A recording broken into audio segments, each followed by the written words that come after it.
Sorry to personalise this, but I have to say that I'm very fortunate. I've been to Lord's on a number of occasions, not as many as the next guest I'm going to speak to in a moment. And I've arrived to see all sorts of things, but when I arrived yesterday, I was a little bit late because I couldn't get a bloody taxi from Leicester Square, but that's my problem. As I climbed the stairs and looked across at this fantastic ground, the home of cricket, the home of global cricket, not just English cricket, I thought, that's not Johnny Bairstow carrying out a protester, is it?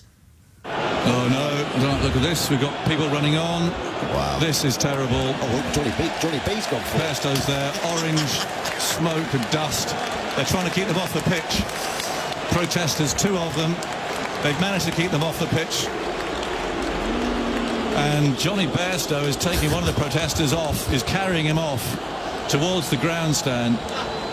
Another one is prostrate on the ground. They haven't managed to damage the pitch. No. But they've thrown some orange stuff around. To David Gower, who, of course, is England cricket captain. He led the nation to Ashes victory back in 1985. He joins me now. David, that was about the most aggression we saw from England the whole day, wasn't it? Good morning. Morning, Nick. Sadly, yes, it was, really. There's a lot of people banging on today about England being a bit casual or whatever it might be. There was nothing casual about Johnny Bairstow carrying off said protester, which actually was indeed pretty much the highlight of our day. And I have to say, I would not argue with Johnny. He's a strong lad. Yes. If he's got a point to prove, he will prove it. The pictures of said protester, it looked like some sort of puppy being sort of scolded and sort of sent into the utility room to sit down for the next 5 hours with no food. Yeah. And it's dull. I do find these protests increasingly dull. I'm very happy to debate the points they're trying to make in other fashions. And obviously there are some very serious issues we should all be very much aware of. But sporting events are not the place to... And you can imagine, as you say, Lord's... You can imagine what would have happened if they'd been allowed to get a little bit close to the pitch and you just completely ruin everyone's day. But isn't that the real danger, David? Because explain to listeners who are not as familiar with cricket, certainly as you or even me, that the wicket is sort of hallowed turf. We can't have anything put on it because the whole endeavours of 22 blokes is for 5 days are going to be played out on it. Well, cricketers get very twitchy about the state of the pitch. If they, for instance, this morning there's rain around, so will it affect the pitch? Will there be a bit more moisture in the air and all that sort of stuff? All these micro things make a big difference to a cricketer's day. You could say, actually, if they'd placed the orange dust on a length, maybe that would have given the guys more of a target to aim for. Yep. But no, pitches are sacrosanct. They are very sensitive bits of turf. There was the one in Headingley all those years ago in the mid-70s that was dug up. Yep. And another political point being made. And that was dug up to the extent, it was covered in oil to the extent that the game had to be abandoned. I know. What an extraordinary event that is, that it was oil that caused that major disruption, and we got aren't we just beset by irony each time we leave the front, open the front door in the morning? It's extraordinary. Quick word on, should the players get involved? Well, they're told not to, and the obvious reason for that is that a fellow called Terry Alderman in Perth in the WACA one year tackled a protester, he's more of a streaker than a protester, and dislocated his shoulder. So there is the slight risk that there will be injury. But as I say, Johnny Bairstow against puppy dog with an orange bag was only going to end one way. And Johnny Bairstow and others stood back. There's a bit of a picture of Ben Stokes holding Stuart Broad back. It is the sensible thing to do to try and let the authorities get on with it. But as we've seen at the races, people get on, they cause trouble. Yes. They were very close to the pitch, and it took them. It's very hard to police perimeter, even of a ground like Lord's. All right. Where all the stewards are not necessarily looking for orange bag carrying protesters. So if you get on the field and you've got enough pace, you can probably reach the middle before the aged stewards catch you. Final question, David. Some other England greats, including Michael Vaughan and Kevin Peterson, have questioned the mental attitude that England displayed yesterday. As the England great I have on the line now, are those questions at least valid, or do you think they're being unfair? I mean, from where I was watching, Stuart Broad put in a shift. My God. Well, I mean, he did put in the shift. I mean, the worry is Anderson, who seems to be a little bit off the boil at the moment. And Tongue bowled two of the most beautiful balls you'll see all day. 2 great wickets to his name, so credit to him.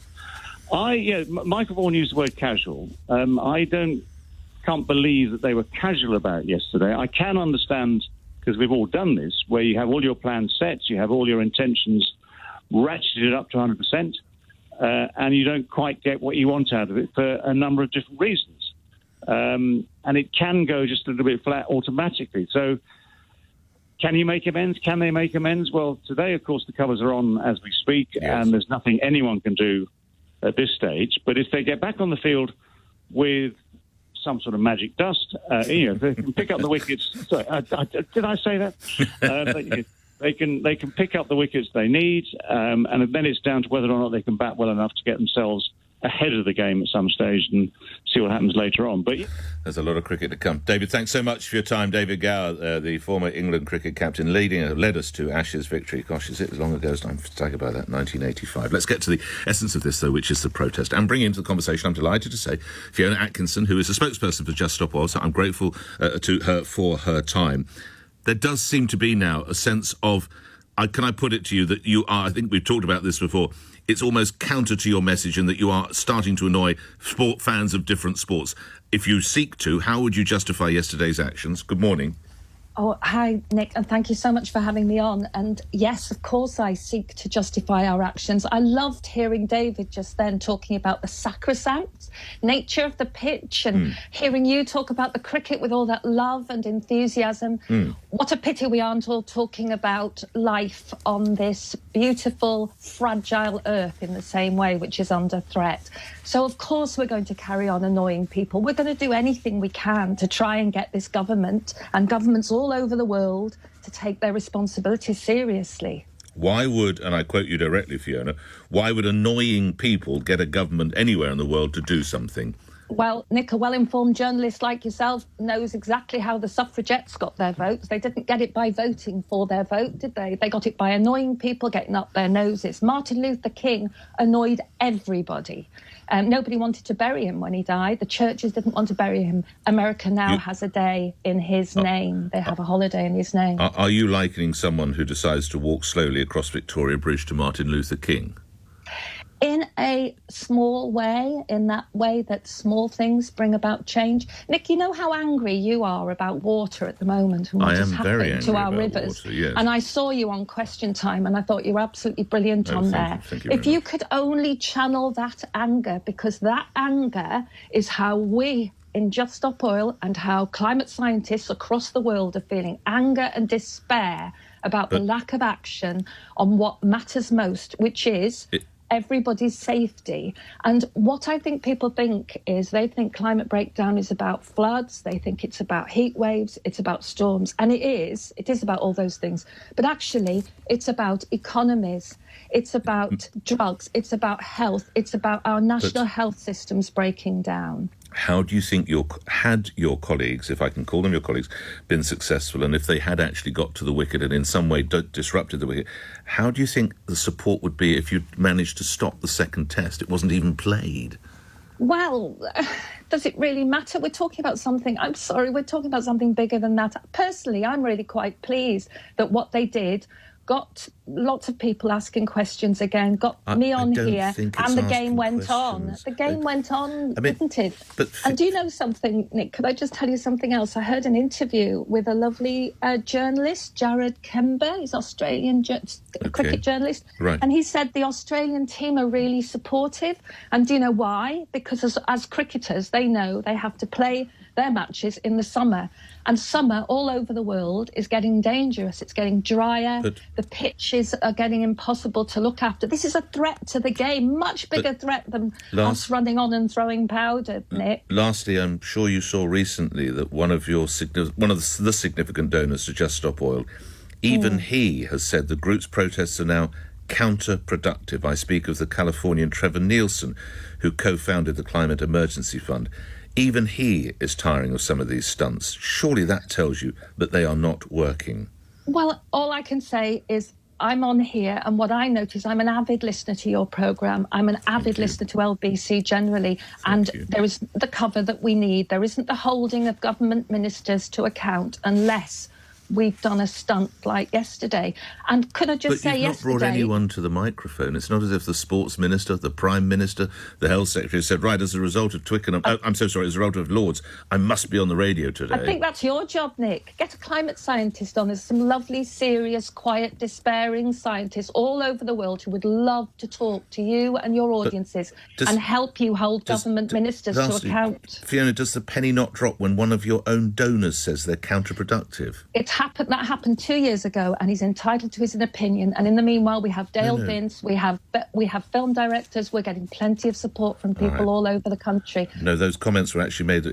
You're right. He was the chairman 2 years ago, but the comments were made on the last weekend. I'm grateful for your time. Fiona Atkinson is with Just Stop Oil. Thank you.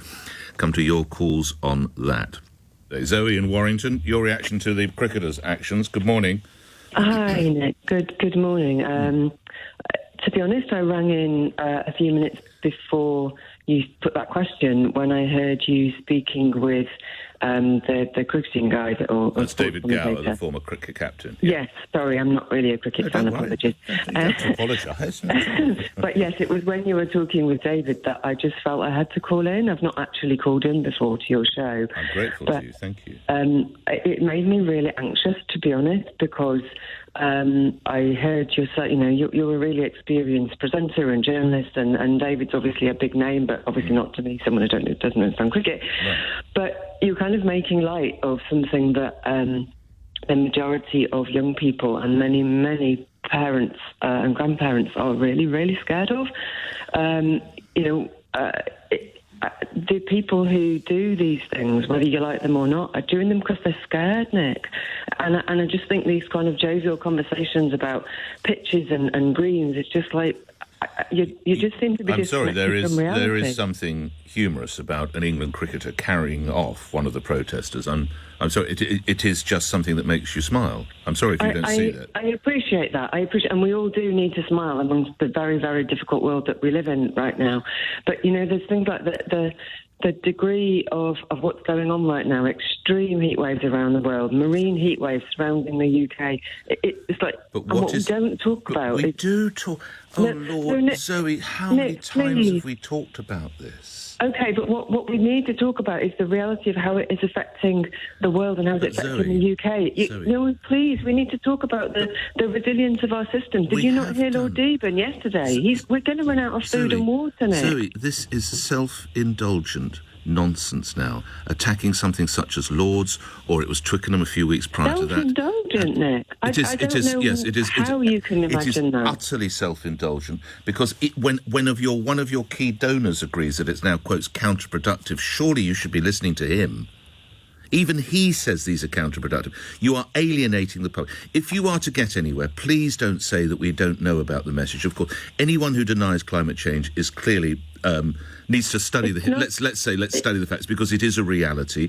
We just have to look at the flooding. We have to look at the brutal heat in this country. What you will do is you will lose public support if you continue to disrupt events such as Twickenham, Lords, or whatever else might be planned.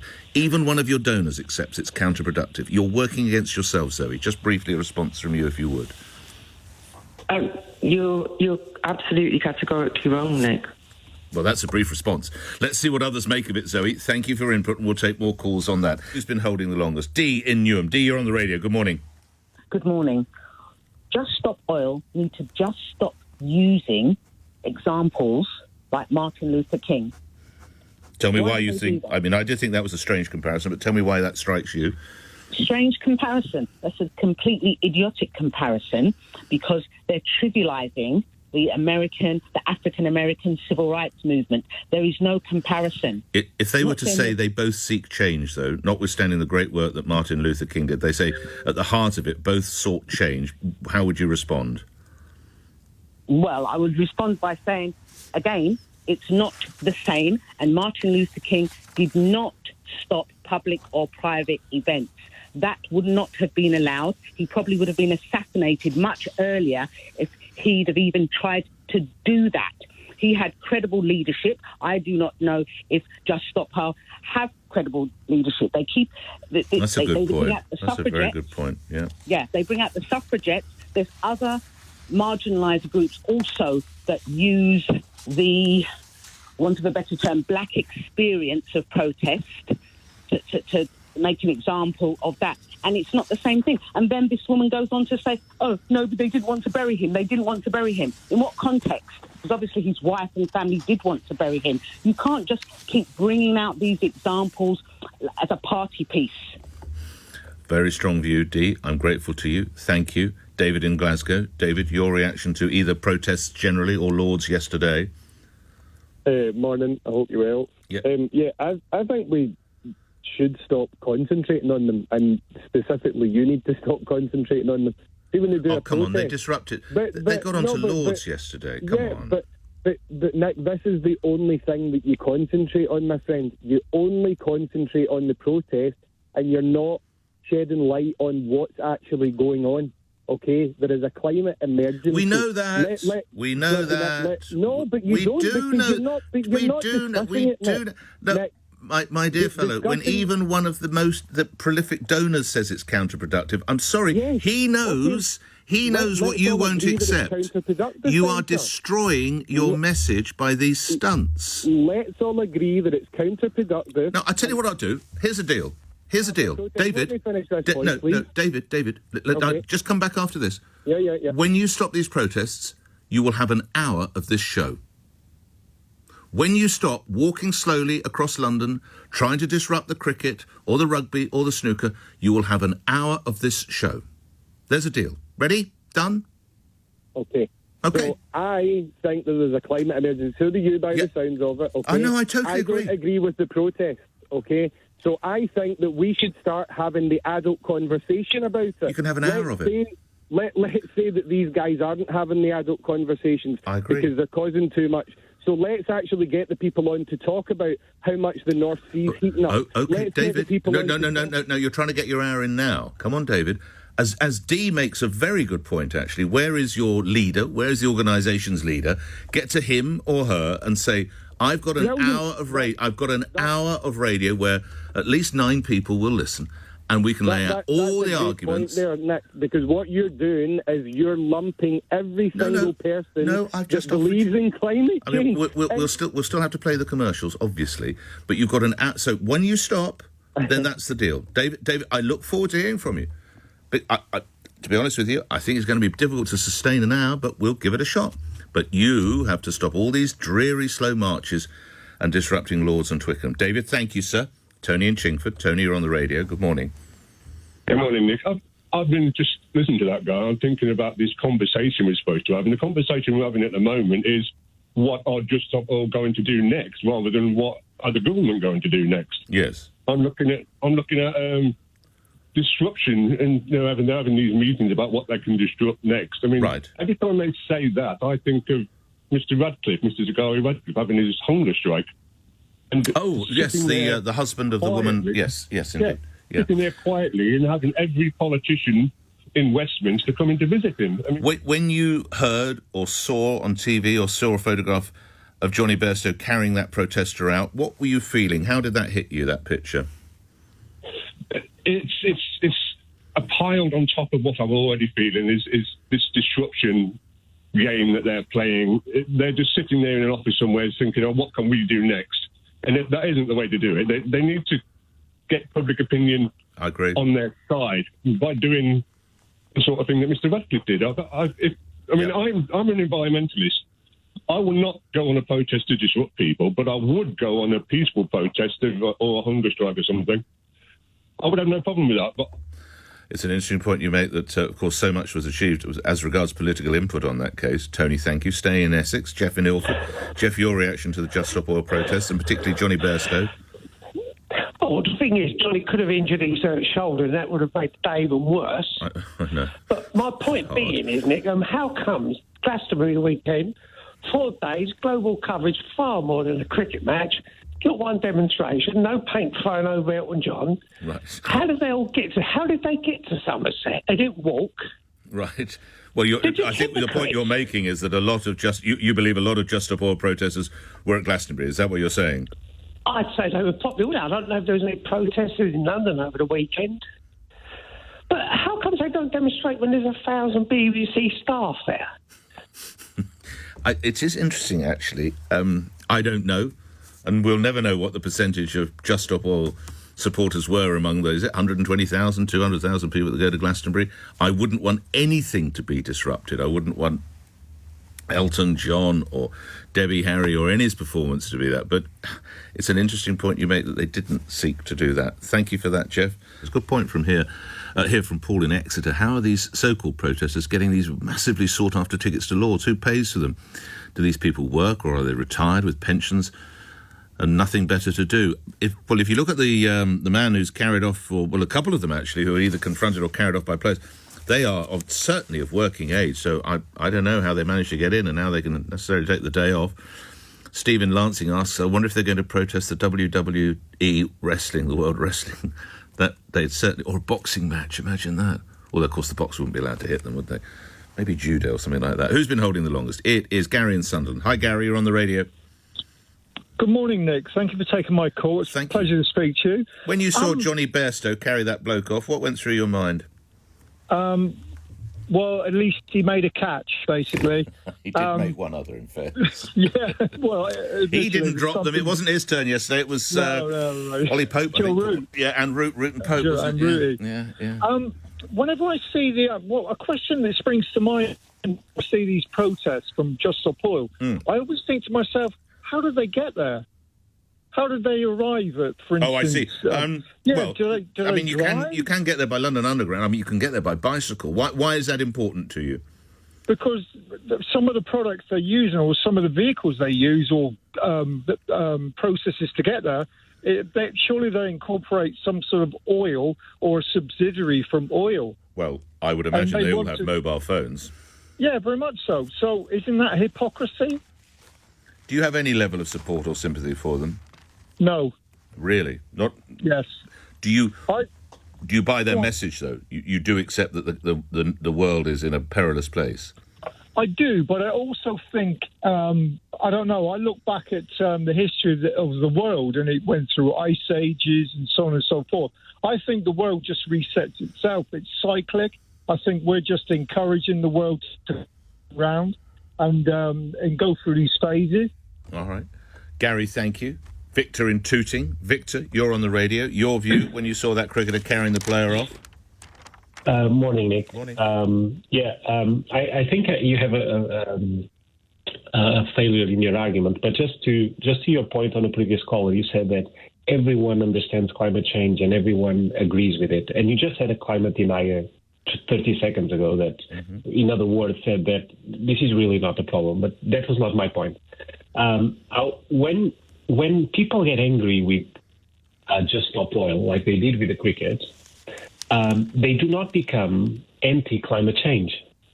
So when you say that this is removing support for them... You weren't in the stand at Lords yesterday. You should have heard what they were saying about Just Stop Oil. I can't repeat what other people said. We're in the same page, Nick. I'm saying people are getting angrier with them. They are not supporting Just Stop Oil. But that's not their goal. Their goal with the demonstrations is not to gather or not gather support for them. So I think ultimately it doesn't matter if they are hated as long as they can pass their message along. So people on those stands... How often do you support people you hate? Victor? In their actions? Yeah. Well, you just said it doesn't matter if they're hated.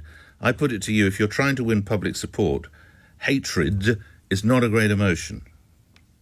Yes, but I don't think the two are connected. I don't think people in those stands left that stadium. Let me finish this, Nick. I don't think people in those stands left that place with less support for climate change. Let me tell you, I think they left those stands more angry. Respectfully, yeah. And I'm not. Obviously, I can't speak for 30,000 people, but I don't think anybody left with more sympathy towards Just Stop Oil. But that's a net victory for Just Stop Oil because we're talking about it. No. Yeah.